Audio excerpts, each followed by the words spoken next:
Siapkan hati kita sebelum kita datang di hadapan Tuhan.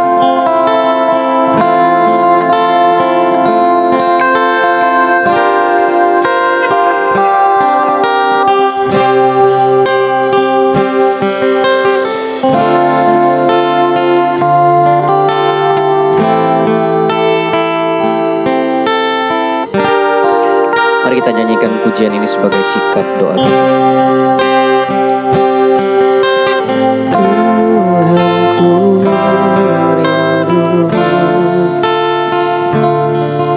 Masuk dalam hadiran-Mu, jiwaku menanti, bawaku mendekat kepadamu dalam kemuliaan yang kudus.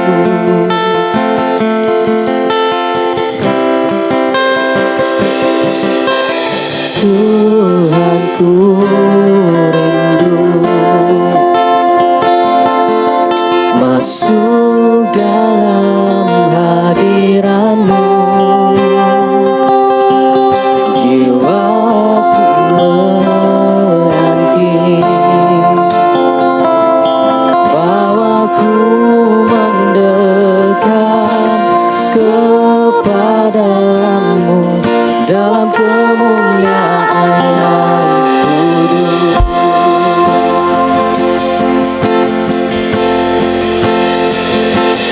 Ku nanti Engkau Allah kuasa dalam kemuliaan yang kudus. Ku sembah Engkau Allah kuasa dalam kemuliaan yang kudus. Mari jemaat Tuhan, kita berdiri bersama-sama. Kita nyanyikan pujian ini sekali lagi. Tuhanku rindu masuk dalam hadirat-Mu, jiwaku menanti, bawaku mendekat kepadamu dalam kemuliaan yang kudus.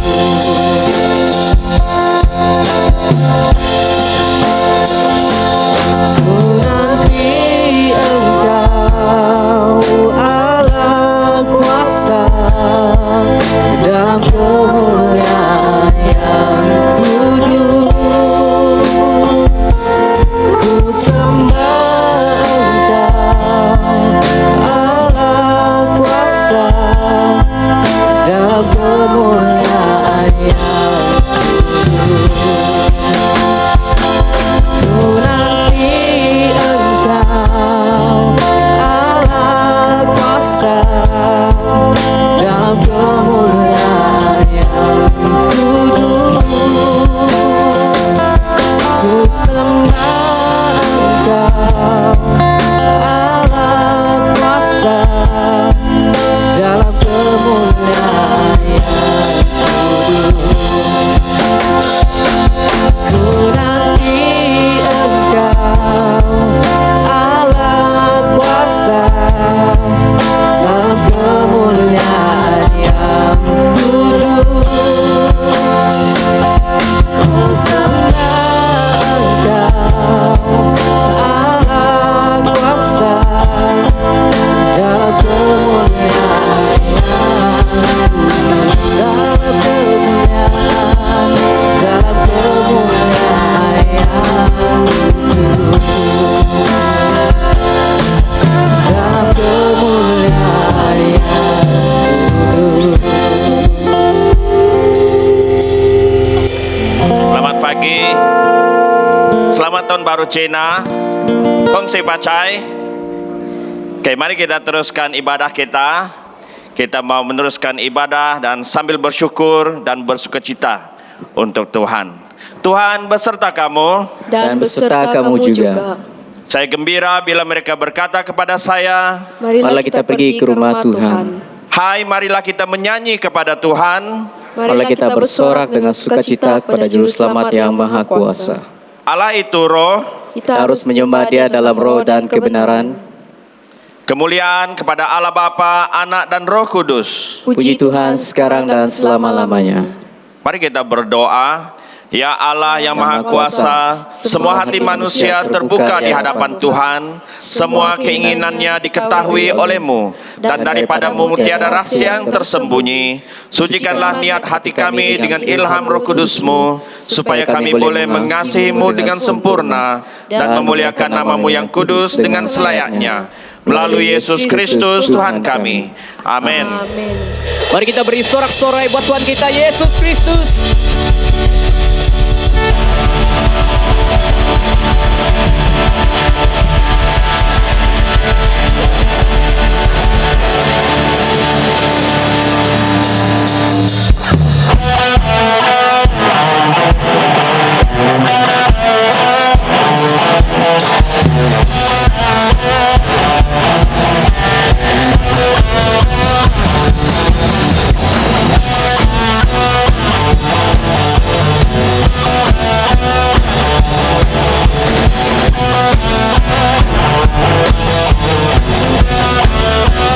Terangmu yang telah ubah hidupku, Kau jadikan aku ciptaan baru.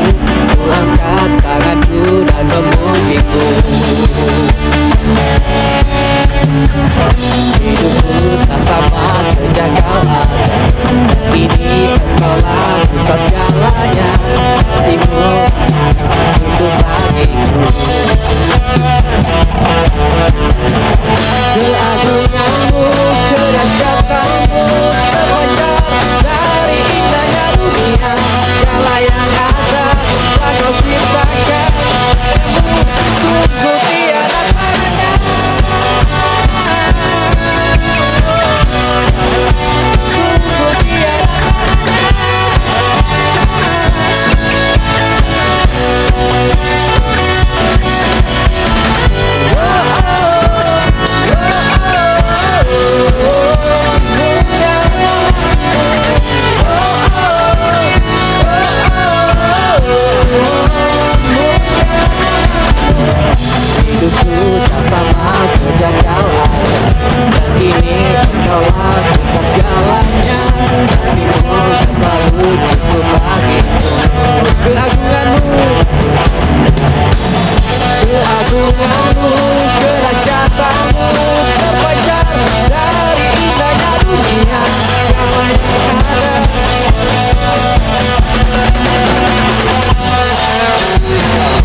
Mari sama-sama nyatakan. Ajaib Kau Tuhan, agung dan perkasa. Kau sumber kemenangan, yang berkuasa, meminta selamanya. Yesus Kaulah Raja murni.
berkuasa, Daulah Tuhan.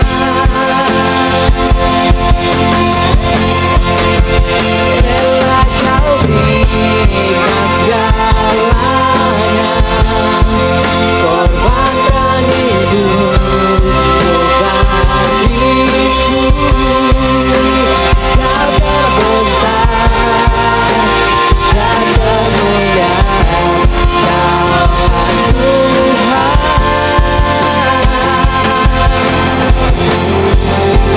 Kau menciptakan mau selamanya Kau diagungkan, Raja mulia berkuasa, Daulah Tuhan.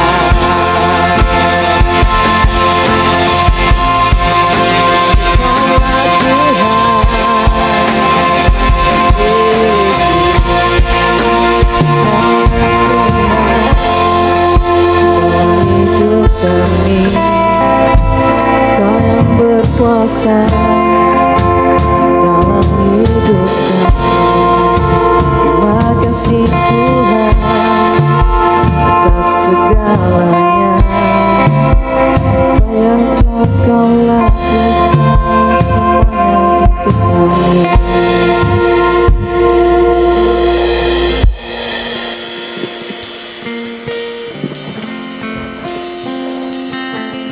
Terima kasih Tuhan untuk kasih yang telah Engkau berikan, untuk hidup yang telah Engkau berikan dengan mati di atas kayu salib. Karena Yesus yang rela telah memberikan segalanya dalam hidupnya. Maka dengan itu pada pagi ini kami semua mempunyai pengharapan yang pasti karena Yesus punya kasih. Saya berdoa supaya melalui ungkapan nyanyian ini dapat menyatakan rasa bersyukur kami atas segala kebaikan Tuhan. Terima kasih Tuhan, berkati ibadah kami, berkati umat-Mu Tuhan di tempat ini. Dalam nama Yesus kami berdoa. Amin. Jemaat Tuhan dipersilakan duduk. Kita masuk dalam pengumuman gereja. Pertama sekali kita mau mengalu-alukan khususnya untuk keluarga daripada Dian dan juga Talka yang datang daripada Sabah dan juga Sarawak karena untuk menyaksikan pernikahan anak mereka pada kemarin. Jadi mari kita berikan tepukan untuk Dian dan Talka untuk pernikahan kudus yang sudah berlangsung. Jadi sekali lagi tahniah kepada kedua pasangan.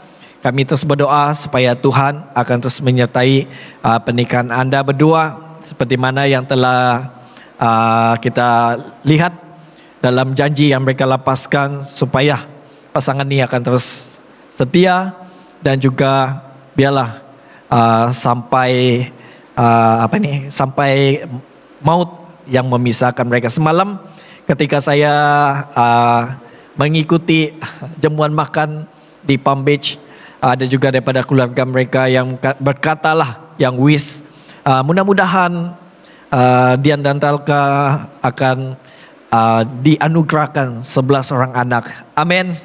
Wah, kalau lihat begitu kan, saya pun berkata, wah ini juga menjadi satu berita baik. Kalau Dian dan Talka ada 11 orang anak beribadah di gereja ini, ada tambah 11 jemaat pada tahun hadapan dan seterusnya. Amin. Tapi bukan 11 anak untuk 1 tahun lah kan, bukan kan maksudnya untuk 11 tahun lah mungkin kan. Itu artinya tiap-tiap tahun lah kan, rapat sekali. Oke. Jadi apapun sekali lagi tahniah untuk Dian dan Talka yang sudah menjadi suami istri yang sah. Oke. Dan seterusnya mari kita lihat pengumuman tentang pembaptisan. Jadi bagi anda yang mau dibaptis, mungkin anak-anak ataupun dewasa, sila pergi ke berjumpa dengan penyambut tetamu. Mungkin kalau kamu masuk ke dewan ini, kamu melihat ada yang pakai name tag gitu, yang tag tulis penyambut tetamu. Kamu boleh berjumpa dengan mereka, tanya dengan mereka untuk mendapatkan informasi tentang pembaptisan. Jikalau Anda tidak dapat bertemu dengan mereka, boleh juga terus pergi ke pejabat gereja ataupun boleh berjumpa dengan kami supaya kami boleh memberikan informasi dan juga memberitahu Anda apa yang perlu dilakukan untuk pembaptisan. Jadi kami juga gereja akan merancang untuk melakukan pembaptisan. Setakat ini kami ada 2 calon dewasa dan juga ada calon bayi. Bayi saya tidak ingat ada berapa, tapi saya tahu ada 2 calon dewasa. Artinya kita akan melakukan pembaptisan kemungkinan, tapi belum tahu lagi. Tetapi bagi Anda yang masih mau, boleh mendapatkan atau informasi tentang pembaptisan. Okay? Dan ambil juga perhatian tentang pejabat gereja, di mana pejabat gereja akan ditutup pada 23 hingga 25 dan dibuka pada Kamis.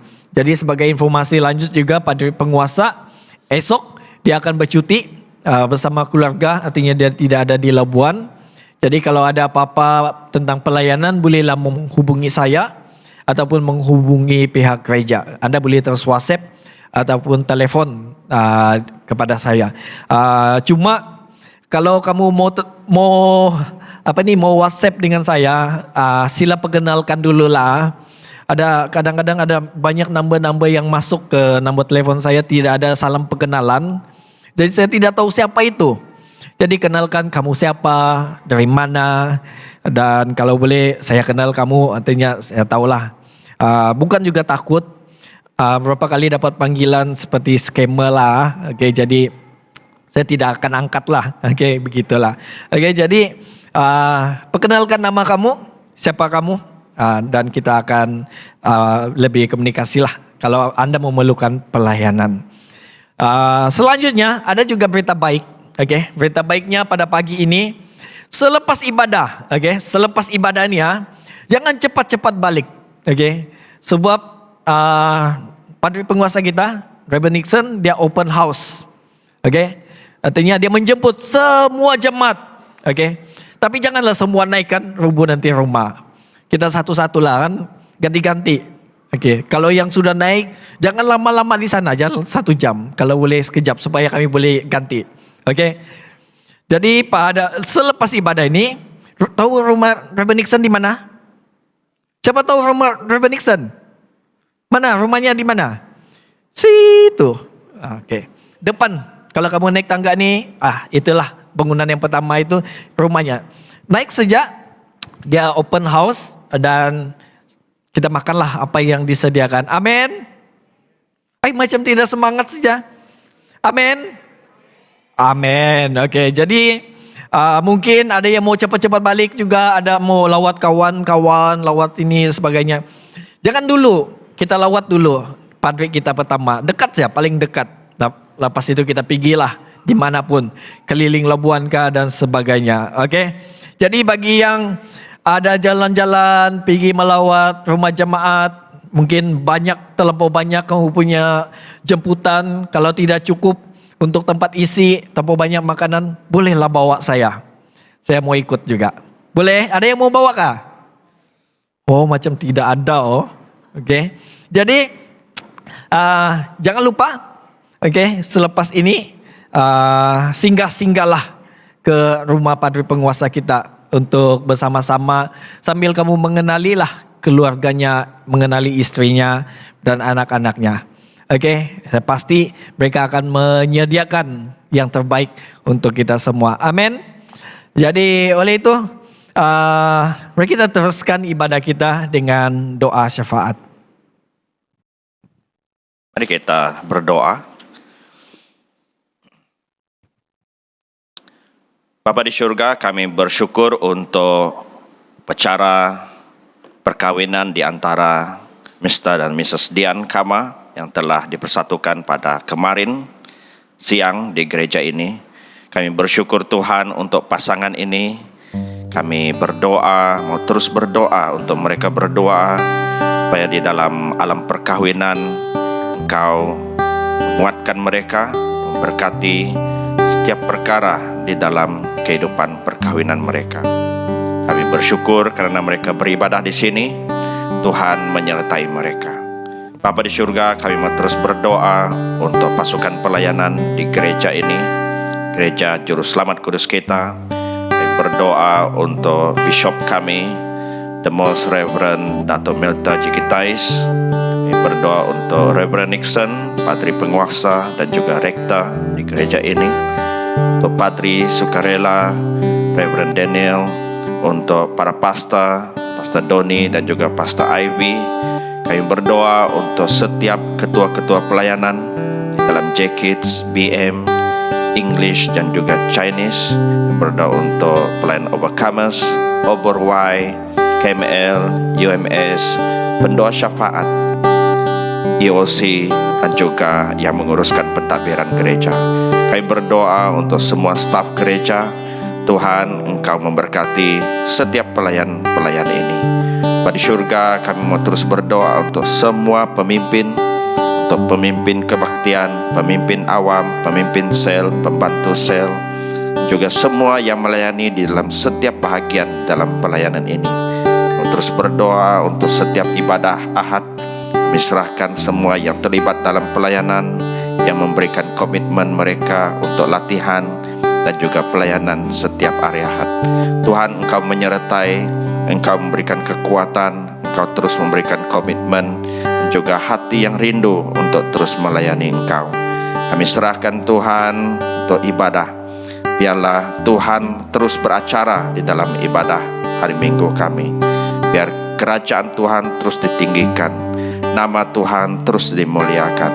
Kami mau juga berdoa untuk pelajar-pelajar yang menduduki pemeriksaan tidak lama lagi, untuk calon SPM, STPM dan juga mereka yang belajar di UMS, supaya Tuhan memberikan mereka ingatan yang baik, hikmat dan kebijaksanaan untuk menjawab setiap soalan.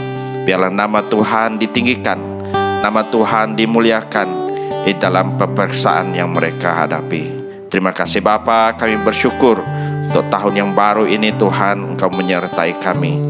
Bagi yang bercuti, Tuhan, Engkau lindungi kemana saja mereka berada pergi dan bercuti. Tuhan, kami berdoa Engkau menyertai dan melindungi jemaat Tuhan.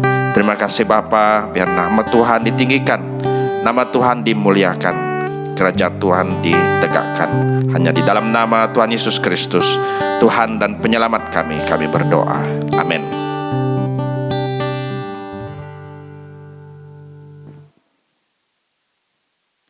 Pembacaan pada pagi ini diambil daripada Kisah Para Rasul, bab 28 ayat 23 hingga 31, Kisah Para Rasul, bab 28 ayat 23 hingga 31.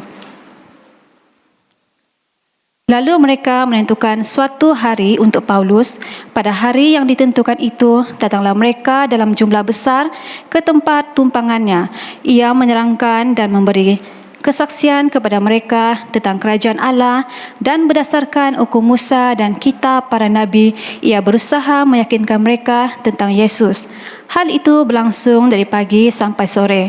Ada yang dapat diyakinkan oleh perkataannya, ada yang tetap tidak percaya. Maka bubarlah pertemuan itu dengan tidak ada kesesuaian di antara mereka.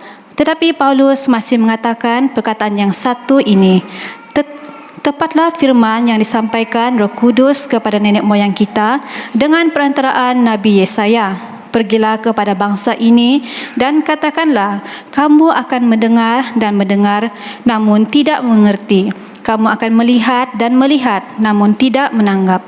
Sebab hati bangsa ini telah menebal dan telinganya berat mendengar dan matanya melekat tertutup, supaya jangan mereka melihat dengan matanya dan mendengar dengan telinganya dan mengerti dengan hatinya, lalu berbalik sehingga aku menyembuhkan mereka. Sebab itu kamu harus tahu bahwa keselamatan yang daripada Allah ini disampaikan kepada bangsa-bangsa lain dan mereka akan mendengarnya. Dan setelah Paulus berkata demikian, pergilah orang-orang Yahudi itu dengan banyak perbedaan paham antara mereka. Dan Paulus tinggal 2 tahun penuh di rumah yang disewakannya sendiri itu.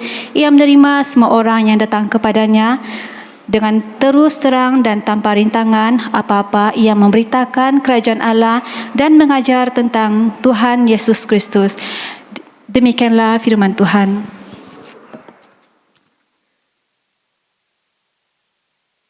Jemaat dipersilakan berdiri.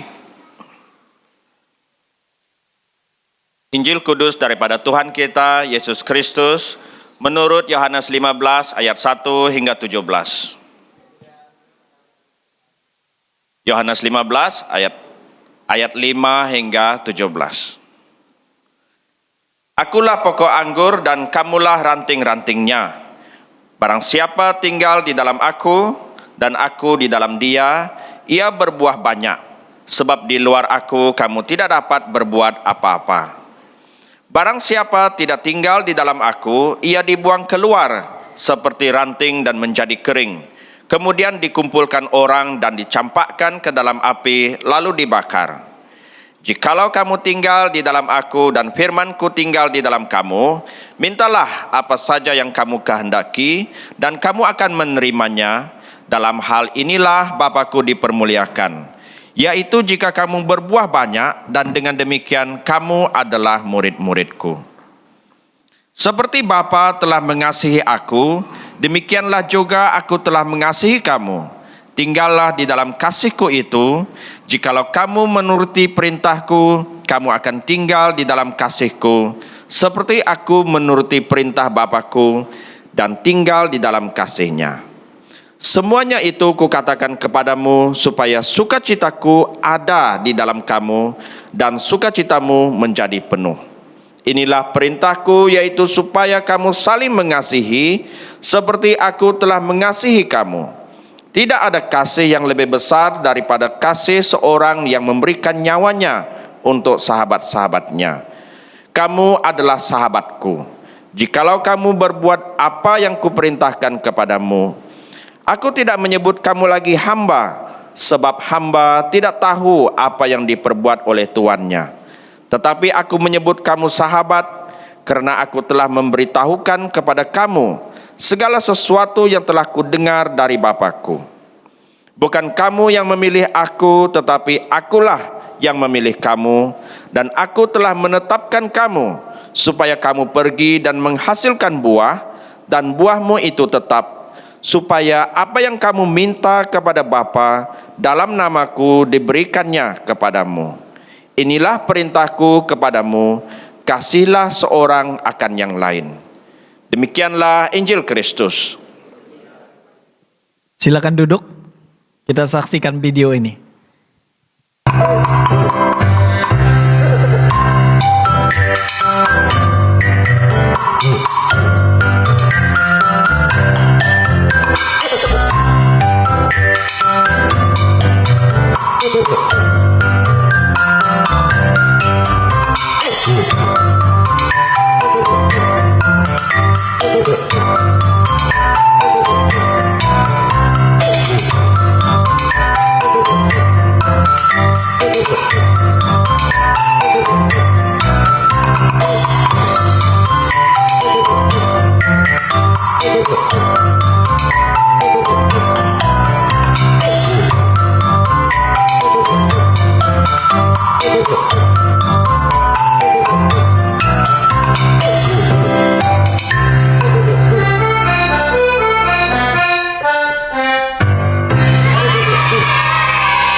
Oke, nah apa yang kamu tahu daripada cerita ini?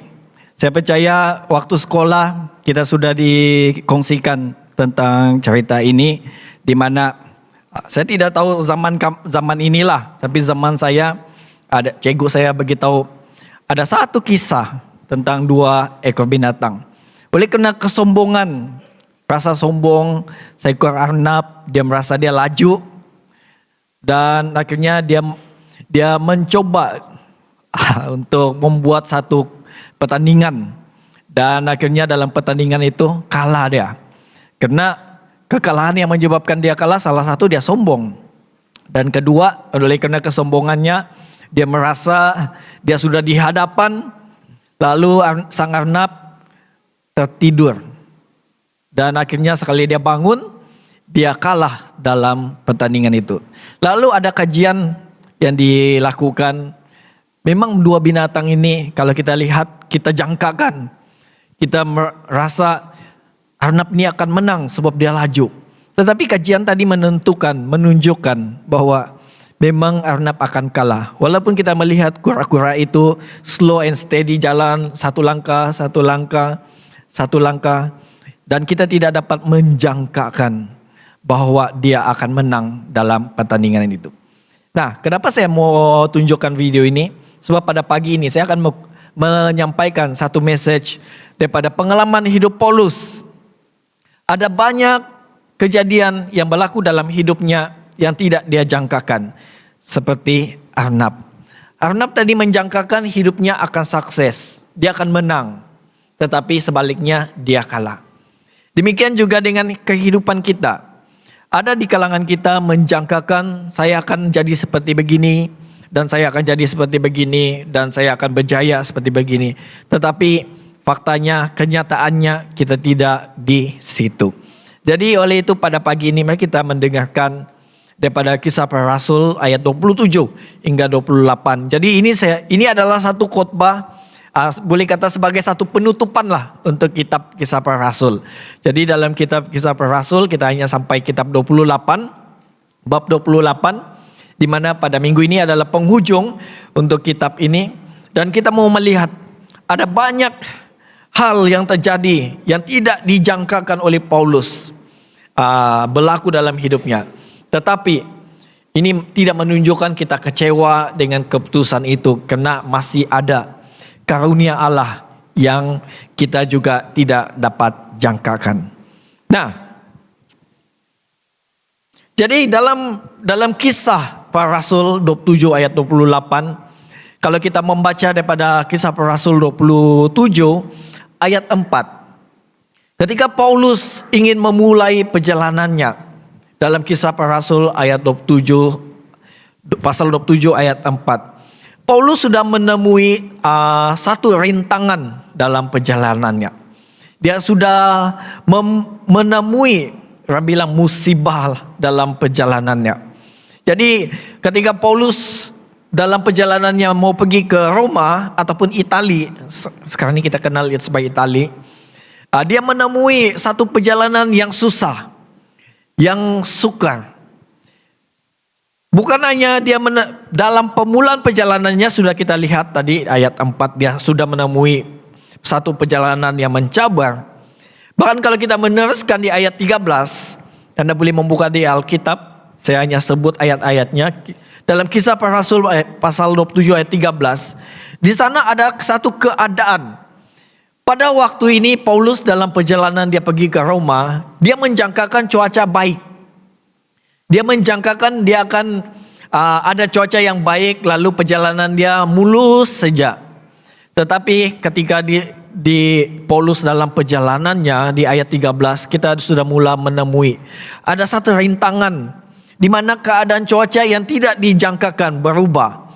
Contoh mungkin pagi itu cuacanya teduh saja. Oke, kalau kita mau pergi laut, kalau seorang yang suka memancing, kan, pancing ikan, dia tengok, bagus cuaca, bolehlah ini pergi memancing petang. Tiba-tiba mau jalan sudah, simpan pancing, ada kaki pancing sini, jangan risau, mereka tahu tuh kan.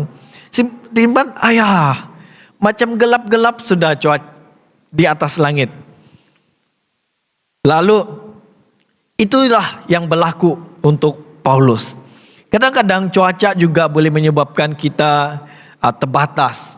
Apa yang kita rancangkan tidak jadi. Dan mungkin saja terganggu. Siapa masih ingat dulu, saya lupa sudah tahun bila, tetapi kita pernah buat satu, waktu dahulu kita buat activity di luar.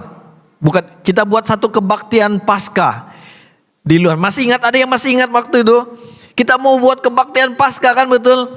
Kita sudah set pentas di luar sana, di luar sana. Pentas yang cantik dengan sound system yang cantik, sudah susun kerusi bagus-bagus. Semua jemaat sudah duduk bagus-bagus, ada yang berdandan dengan cantik. Tiba-tiba apa terjadi? Hujan turun. Apa terjadi? Macam semut, semua lari sini sana, pergi bertapuk, cari tempat berlindung. Ada juga yang puji Tuhan yang masih setia, tapi dia ada payung lah. Jadi waktu itu kami menjangkakan cuaca bagus saja, tapi tiba-tiba hujan terjadi. Dan apa berlaku ketika hujan? Semua panik. Semua staf panik. Termasuk pastor dan padri waktu itu. Apa yang kami lakukan? Semua Pastor Sim, waktu itu Pastor Sim Suiki.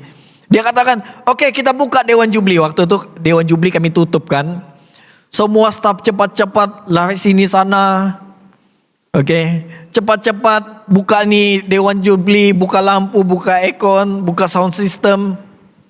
Dan kami mau lakukan ibadah di sini. Sebab hujan sudah kan, tidak dapat buat di luar sana. Jadi seperti begitu keadaannya. Kami menjagakan cuaca baik tetapi sebaliknya terjadi. Nah, Paulus juga sedemikian. Lalu ketika dia mengalami satu pengalaman keadaan cuaca yang tidak dapat dijangkakan.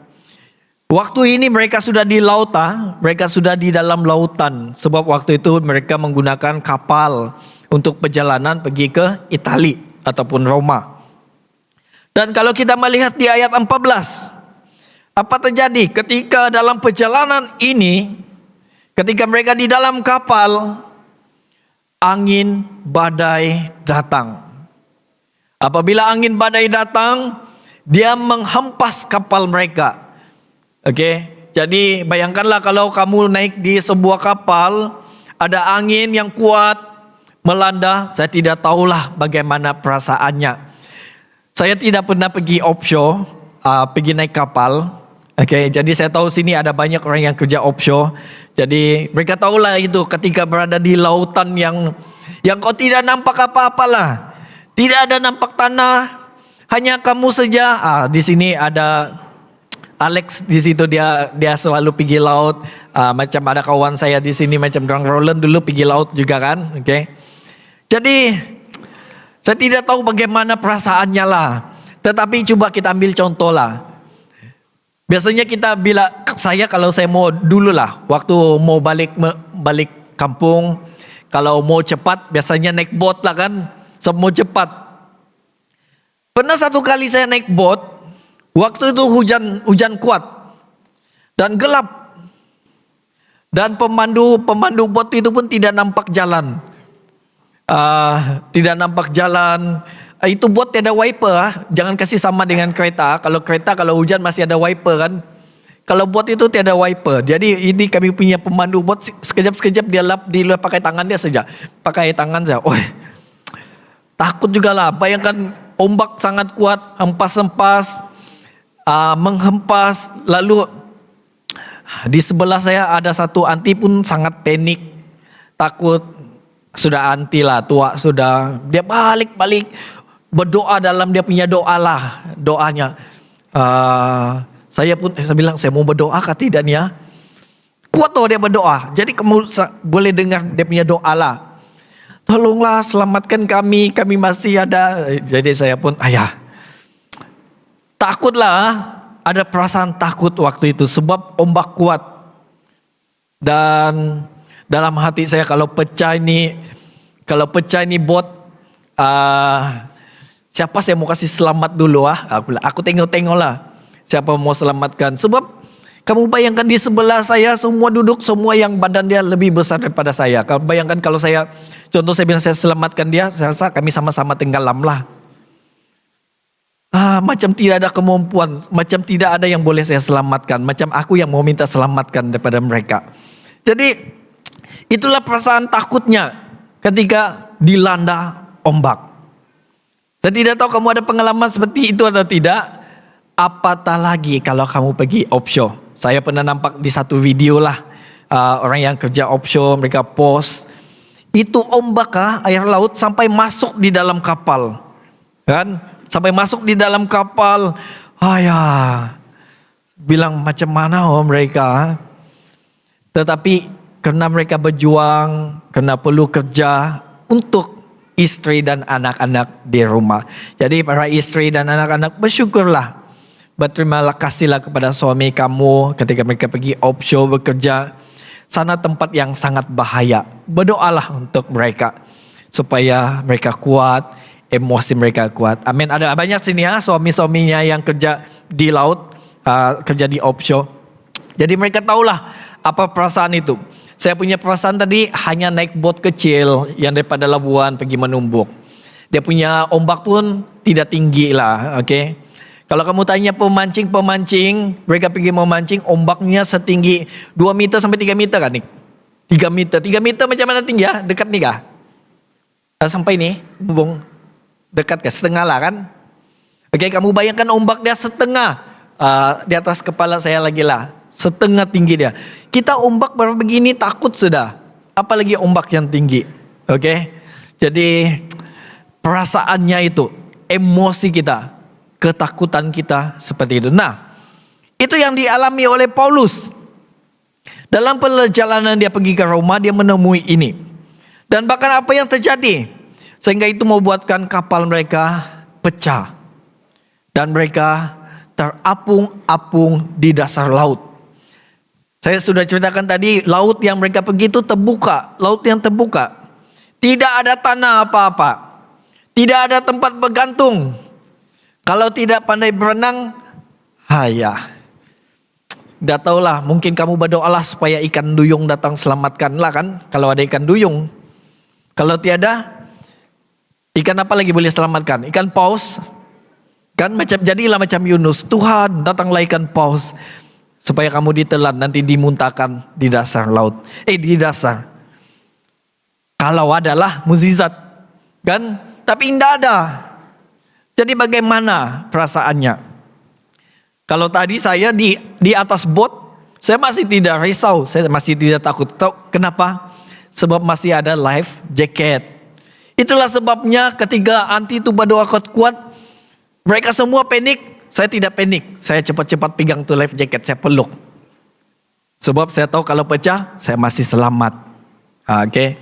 Jadi, tetapi Paulus, saya tidak tahu pada zaman Paulus, saya tidak tahu bot pada waktu zaman Paulus, adakah ada life jacket atau tidak. Saya tidak pernah baca lah. Saya tidak tahu ada atau tidak lah. Tetapi, bayangkan bagaimana mereka ketika kapal yang mereka naiki pecah. Bagaimana mereka boleh terselamat di laut yang terbuka. Macam mana mereka boleh survive hidup mereka. Jadi ini satu perjalanan yang bukan senang untuk Paulus dan juga kawan-kawannya. Tetapi kita melihat Paulus menjangkakan mungkin perjalanan dia bagus sejak pergi ke Roma. Tetapi di tengah perjalanan mereka menemui rintangan yang sangat mencabar. Saya mau tanya kepada kita semua, kepada Anda semualah. Apakah yang akan kamu lakukan ketika kamu berhadapan dengan situasi mungkin sama seperti Paulus? Ketika kamu dalam keadaan yang terdesak, apa yang akan kamu lakukan?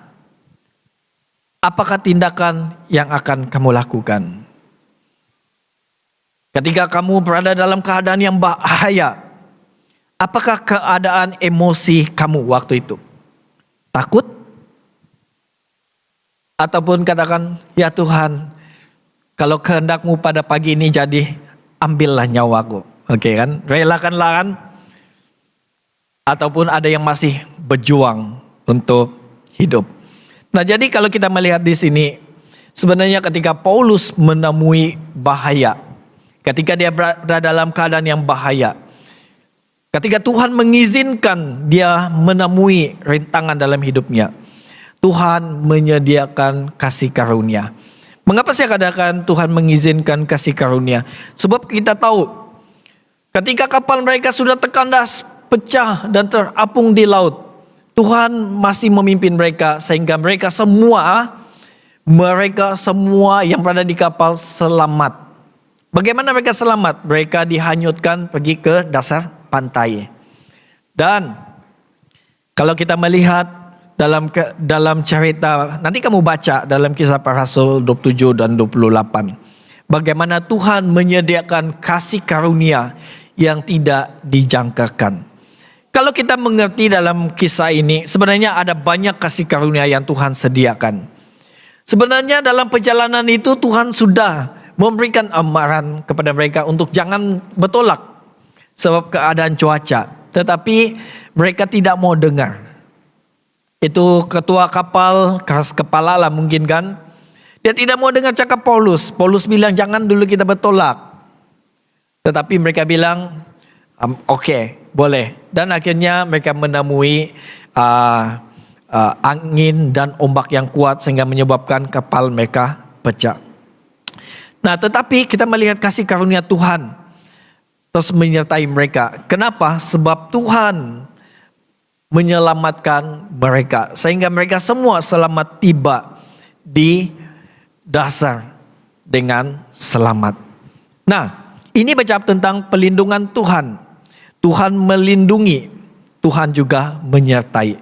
Ketika mereka berada di satu pulau di mana tempat mereka terkandas. Pulau ini mereka tidak tahu sesiapa, mereka tidak kenal sesiapa di situ. Tetapi kalau Anda melihat di pasal 28 ayat 7 hingga 10, di mana ketika mereka terkandas di sebuah pulau, ada pribadi yang Tuhan hantar untuk bermurah hati kepada mereka.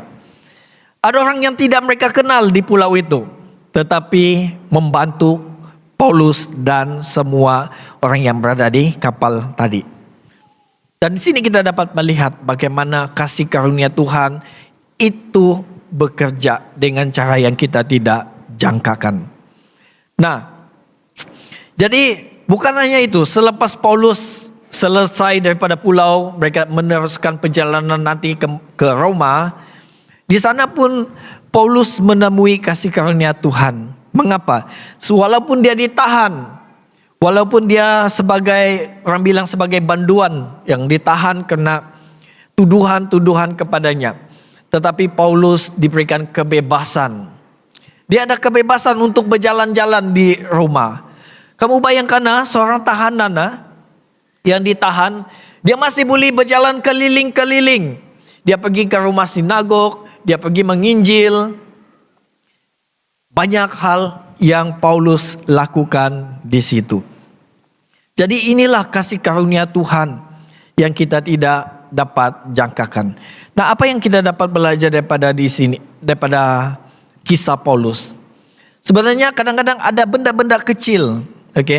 Perhatikan. Sila ambil perhatian tentang benda-benda kecil yang Tuhan lakukan dalam hidup kamu. Oke? Ada benda-benda kecil yang Tuhan buat.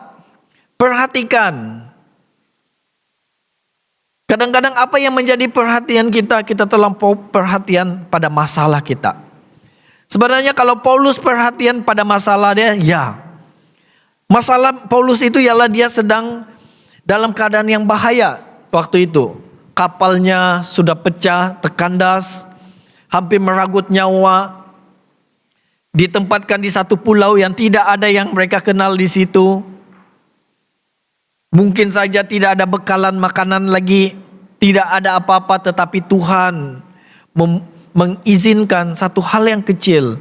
Ada orang yang murah hati memberikan pertolongan kepada mereka, termasuk memberikan mereka makanan, memberikan mereka pertolongan dari segi perubatan dan sebagainya.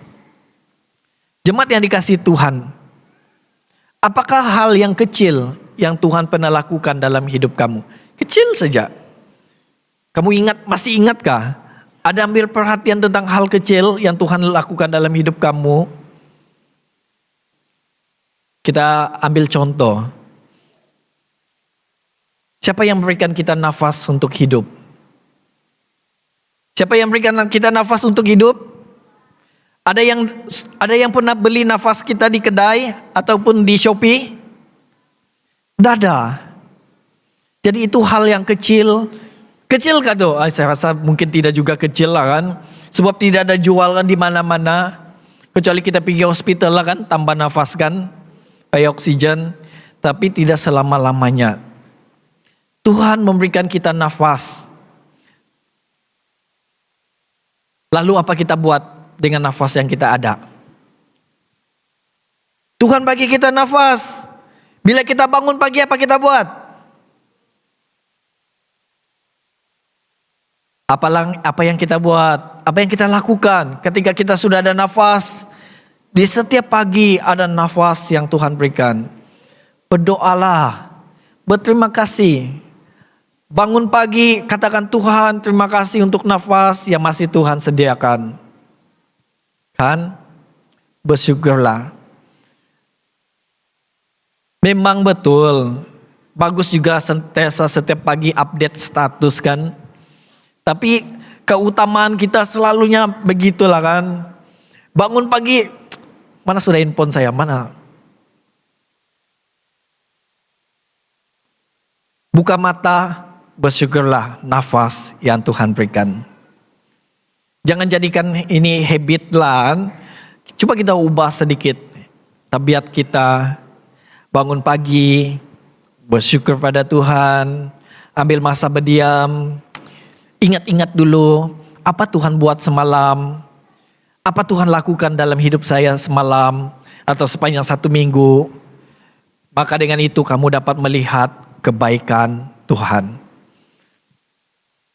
Oke? Tetapi mengapa ada waktunya kita tidak mampu untuk melihat kebaikan Tuhan? Sebab kita terlalu melihat masalah yang kita hadapi. Sehingga kita bawa-bawa di dalam mimpi masalah kita. Sehingga masalah itu yang selalu kita ingat-ingat dan kita melupakan Tuhan. Jadi oleh itu pada pagi ini, ambil perhatian tentang hal kecil yang Tuhan sediakan. Jangan lihat masalah. Masalah memang ada dan akan terus ada dalam hidup kita. Tetapi jika kita ada masalah dan kita memberikan masa kita kepada Tuhan, masalah yang kita hadapi akan menjadi masa dengan Tuhan. Jadi oleh itu, biarlah kita dapat melihat kasih karunia Tuhan ketika kita memberikan masa kita bersama dengan Tuhan. Jadi Paulus menemui masalah. Dia bertemu dengan masalah dalam hidupnya. Tetapi dia masih dapat melihat ada kasih karunia Tuhan. Ada hal-hal yang kecil yang Tuhan lakukan di dalam hidupnya. Maka dengan itu kalau kita melihat ketika Paulus mengenal, menerima kasih karunia ini, dia melihat ini sebagai satu berkat kehidupan yang tidak dia jangkakan. Apakah berkat kehidupan yang Paulus tidak jangkakan dalam hidupnya? Kalau kita melihat dalam Kisah Para Rasul pasal 28, Paulus itu boleh bergerak bebas di Roma. Walaupun dia sebagai seorang tahanan, seorang yang ditahan, ataupun orang bilang sebagai banduan yang ditahan oleh kena ketidaksalahan dia. Tetapi dia masih boleh bebas. Dia boleh berjalan pergi ke rumah ibadat. Dia boleh berjalan ke sini sana. Dia boleh pergi memberitakan Injil. Dia boleh mengongsikan tentang Yesus kepada orang Yahudi. Dia pergi ke sungai sini, ke sana. Dia masih punya kebebasan. Jadi ini satu berkat kehidupan yang tidak pernah Paulus jangkakan. Sekalipun kita merasa bagi kita mungkin ini satu masalah, tapi bagi Paulus ini adalah satu berkat kehidupan. Dan bahkan kita menemui ketika dia berada di Roma sebagai seorang tahanan. Disitulah dia banyak menulis surat dorongan kepada gereja-gereja. Antaranya seperti surat Efesus, Filipi, 1 dan 2 Timotius. Jadi ketika Paulus berada di Roma, kita dapat melihat ada berkat yang dapat dikongsikan. Sehingga dia dapat menulis surat di situ untuk memberikan dorongan kepada gereja-gereja.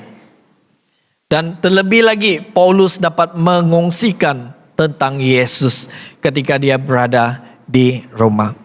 Jadi saudara-saudari yang dikasihi Tuhan,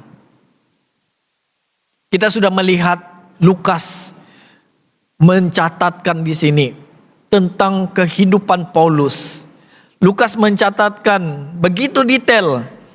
Daripada pasal 27 dan 28 kita melihat ada catatan bagaimana Paulus berhadapan dengan situasi yang sukar. Bagaimana Tuhan melalui kasih karunia-Nya menolong Paulus dan menjadikan hidupnya berkat pada hidup orang lain. Semua ini dicatatkan secara detail dalam kisah para rasul, di mana kehidupan Paulus dicatatkan. Dan pada hari ini ketika kita membaca, ia boleh menjadi berkat bagi kehidupan kita. Kehidupan Paulus sudah dicatatkan dalam kisah para rasul.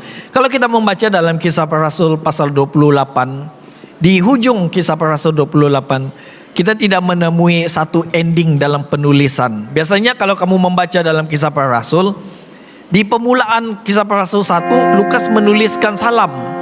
Dia memperkenalkan salam dengan begitu baik. Tetapi di kisah para rasul 28, dia tidak menuliskan seperti satu ending yang baik. Kita panggil dia sebagai prolog lah kan. Oke.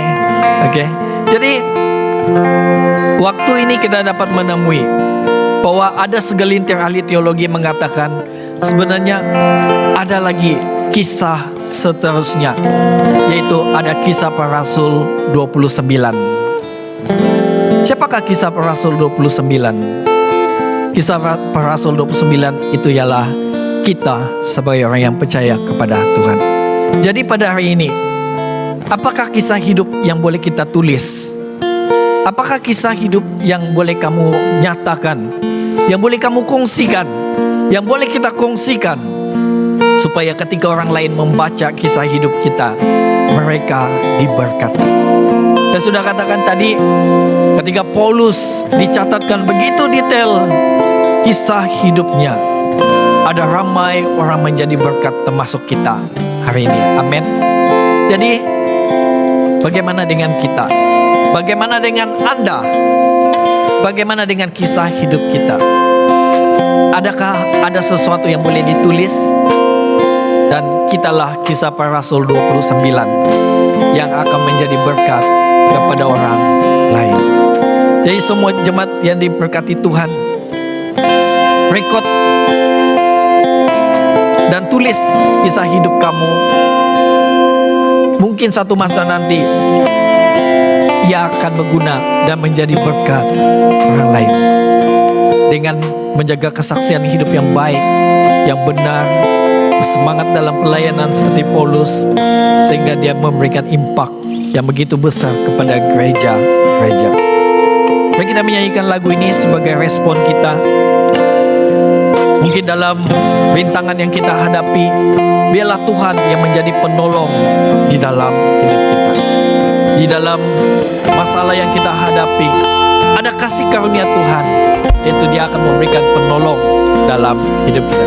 Mari kita nyanyikan lagu ini sebagai respon. Mari jemaat Tuhan kita berdiri bersama-sama bagi meresponi khotbah pada pagi ini.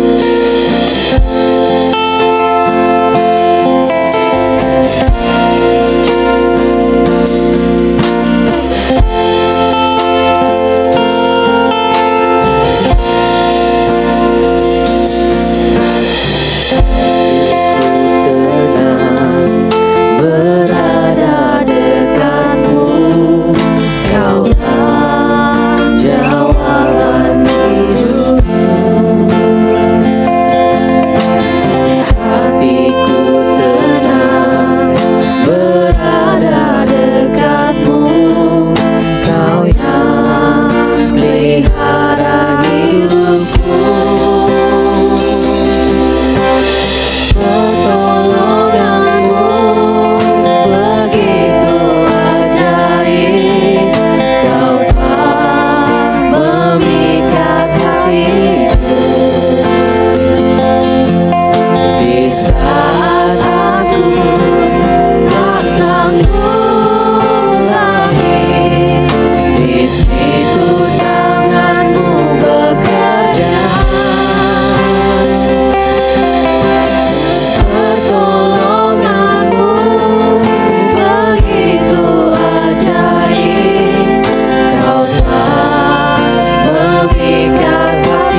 Pertolonganmu begitu ajaib, Kau tak memikat hatiku.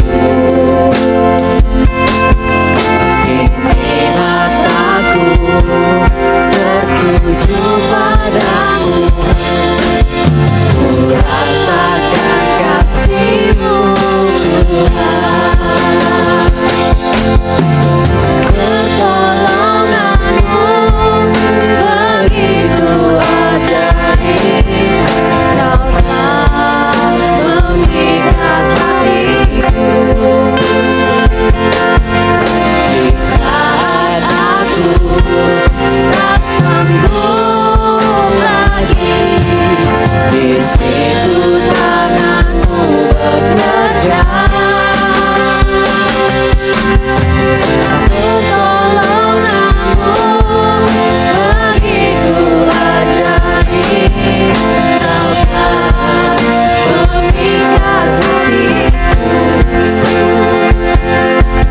Kini mataku tertuju padamu, ku rasakan kasih-Mu Tuhan. Kini mataku tertuju padamu, ku rasakan kasih-Mu Tuhan. Kini mataku tertuju padamu, ku rasakan kasih-Mu Tuhan.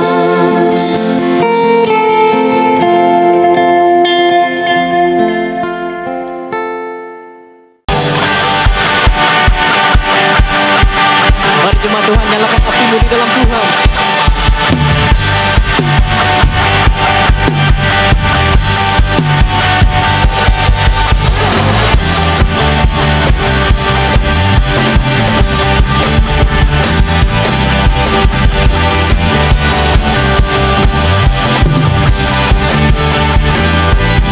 Jiwa bebas terlepas, kuasa maut telah terhempas. Nama Yesus pemenang, nama Yesus jawabkan. Langkah takkan berhenti, berlari tanpa akhir. Surga tinggi namanya, bukan saja namanya. Roh Kudus membakar setiap kami. Agar hujan mungkin tak terjadi, mengalir bahasamu, nyalakan apimu. Ku nyanyi serukanlah nama Yesus, sorakan Yesus tercurah.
Tuhan.